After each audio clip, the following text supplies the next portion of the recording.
கடந்த நாடாளுமன்ற தேர்தல்ல அண்ணாமலை 11% வாக்கு வங்கிய என்டிஏ கூட்டணிக்கு வாங்கி குடுத்திருக்காரு.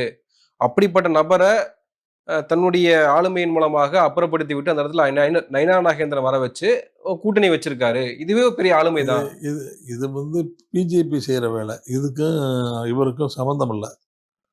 நீங்க எடப்பாடி பழனிசாமிக்கும் பிஜேபிக்கு உள்ள நடக்கிற உள் விஷயங்களுக்கு எந்த தொடர்பும் இல்ல.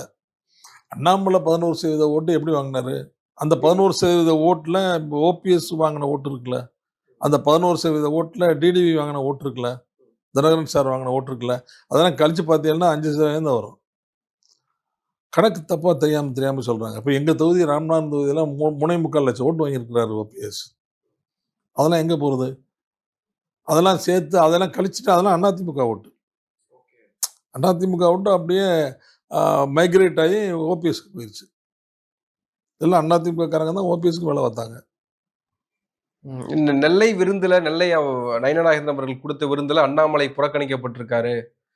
இது ஒரு எடப்பாடிக்கும் அண்ணாமலைக்கும் ஒரு மோதல் இருந்துகிட்டே இருக்கு. அண்ணாமலையை டம்மி ஆக்கிட்டார் ஏங்க எடப்பாடி. எடப்பாடிக்கு அண்ணாமலைக்கு மோதல் இருக்கிறதுக்கும் அதிமுகவுக்கும் என்ன சம்பந்தம்? இந்த திராவிட முன்னேற்ற கழகத்துக்கு என்ன சம்பந்தம்? இல்ல எடப்பாடி ஒரு ஆளுமை மிக்க தலைவர்னு சொல்றாங்க. அந்த அளவுக்கு ஆளுமை மிக்க தலைவர் தான் இல்லைன்னு நான் முதலே சொல்லிட்டேன். ஆளுமை மிக்க தலைவர்னா இப்போ புரட்சி தலைவர் எம்ஜிஆர் மறைவுக்கு பிறகு கட்சி 2ஆக உடைந்தது. உடைந்து 2 பேருமே தோத்து போனோம். ஜானகியம்மாவே ஃபீல்டுக்கு வந்தாங்க. நான் புரட்சி தலைவர் எம்ஜிஆருடைய மனைவி.